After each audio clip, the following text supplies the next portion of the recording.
PingSunday has the special permission of Coach Chen Kangning. Please don't upload the video without the permission of Coach Chen and PingSunday. Is he using this method to respond to my shot? That makes sense. If you come in with a sidestep, pull yourself apart and then pull back. Right, but there's another scenario. I'm a bit unsure about my shot receiving, or if he places it particularly well. Or maybe my skills are limited and I couldn't identify the quality.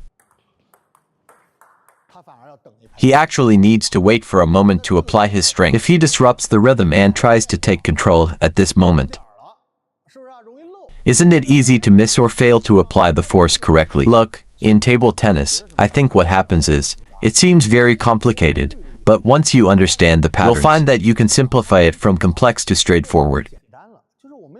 We need to master the patterns. The more you practice, the easier it becomes instead of getting more confusing. In fact, if you summarize the patterns, it becomes easier with more practice.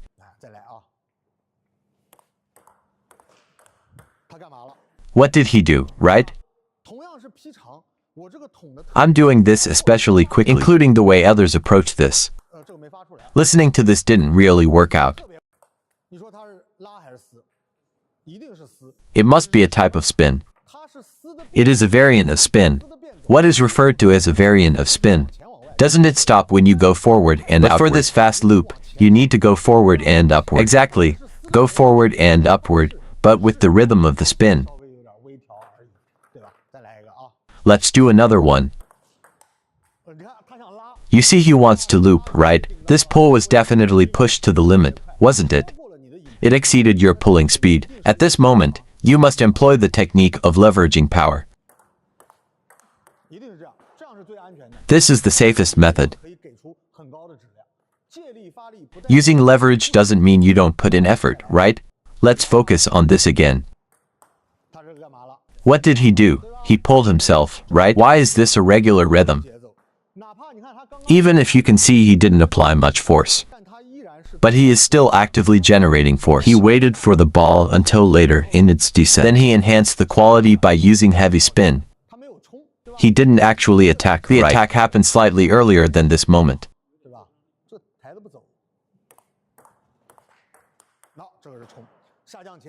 The early part of the descent occurred slightly before the point he just mentioned. So this point is relatively easy, right? You push against it, and this is the counter, right? So you see different types of balls. You see I just pushed to and flicked to. I also made to counter loops. Different rhythms. His response methods are also different, right?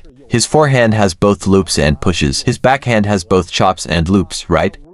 So whether it's a push or a counter loop, you handle it like this, right? This is one. Another one is, for example, the short ball. Now, take a look at this. One scenario is when they push me short.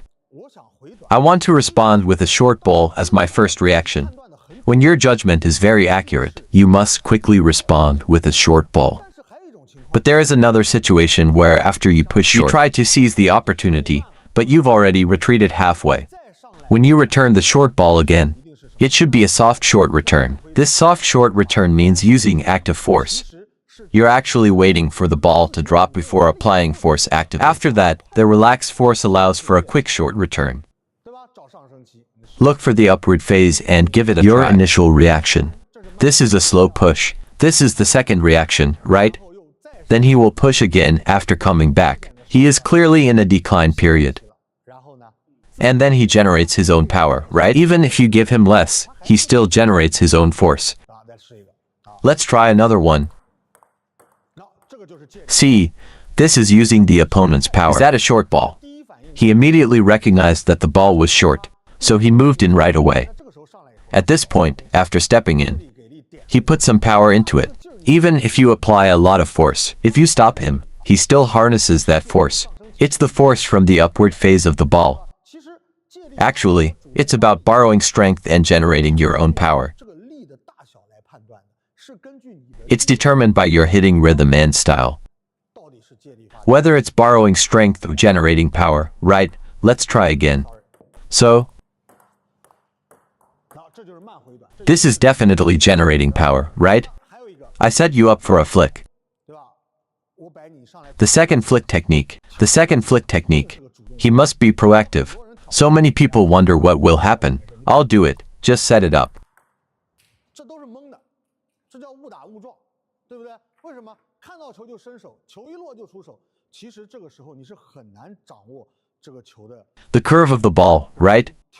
You must find the right feel when you hit. There's a brief pause before making a move, right? I have a small pause that helps me focus on my opponent before making. Many of our enthusiasts, including kids, they all understand that table tennis requires speed. It has to be quick, right? Everyone stresses the importance of speed. In fact, it's quite controllable, meaning it can be fast or slow. When it's your turn to play slowly, you must genuinely take your time. When it's your turn to play slowly, you must genuinely take your time. If I slow down, I can't suddenly make a move. But when it's your turn to take control of the rhythm, this rhythm depends on whether you want to apply force actively, or if this ball requires you to apply force actively. Only then can you make the right decision. 我觉得其实非常重要，对吧？很多咱们这个小朋友，包括爱好者处理球的时候，都是因为节奏乱、发力方式乱，他搞不清楚以后出现的处理球混乱，然后上也不知道怎么上的，丢也不知道怎么丢的，他就会很茫然，对吧？你掌握了这个规律，你自己都可以跟自己当教练了，对吧？因为我这个球一丢，好了，我知道哦，我是抢节奏了，还是因为等的太多了啊？是节奏不合理，还是因为我出手发力方式不合理？我就比较容易掌握了，对吧？包括什么？包括台内拧，它一定是个主动发力的技术，对吧？你拧两个摆弯拧一个，对吧？他等了没有？一定等了。所以有很多人去强调，说是拧这个技术一定要抢上升期，我觉得扯淡了，对不对？球都没跳呢，你就够出去了，你怎么主动发力呢？对吧？一定要有一个等。那唯一一个拧，要有一个等。那唯一一个拧，要有一个等。那唯一一个拧。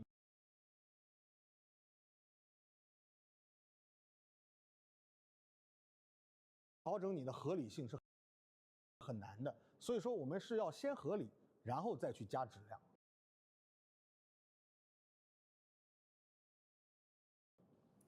OK， 谢谢吕总。那陈导，我还像我之前，其实你知道我这个短球不是挺差的吗？就我当时别这样，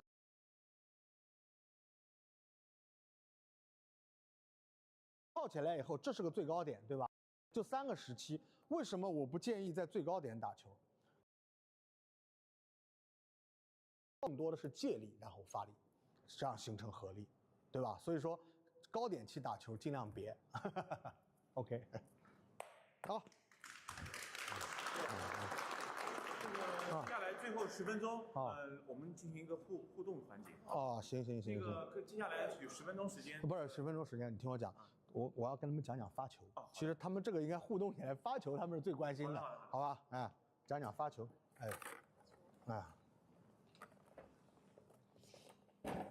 ，Read more about table tennis on my blog, PingSunday.com. Get free ebook and coaching advices. See you in the next video.